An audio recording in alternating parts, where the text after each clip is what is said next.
Paramashivoham. Om Nithyananda Paramashivoham. Om Nithyananda Paramashivoham. Om Nithyananda Paramashivoham. Om Nithyananda Paramashivoham. Om Nithyananda Paramashivoham. Om Nithyananda Paramashivoham. Om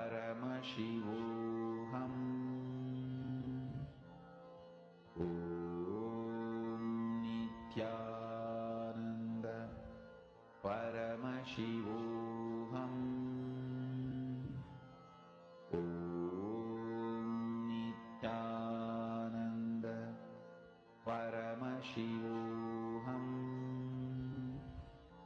Om Nithyananda Paramashivoham. Om Nithyananda Paramashivoham. Om Nithyananda Paramashivoham. Om Nithyananda Paramashivoham. Om Nithyananda Paramashivoham. Om Nithyananda Paramashivoham. Om Nithyananda Paramashivoham. Om Nithyananda Paramashivoham. Om Nithyananda Paramashivoham. Om Nithyananda Paramashivoham. Hold that will persistence. That is the quality of Ganga that makes her what she is. Let that Kundalini be the Ganga within you. Holding that will persistence, that whatever may seem as the external result, you are focused on the experience of experiencing Paramashiva as your own existence. What happens externally is a side effect. It is that cognition shift, that experience of ultimate bliss as Paramashiva. That is what the whole goal of power manifestation is. Keep your entire persistence, will persistence on that experience. Just be clear. Paramashiva is manifesting whatever else needs to happen. And continue chanting the Mahavakya. Om Nithyananda Paramashivoham.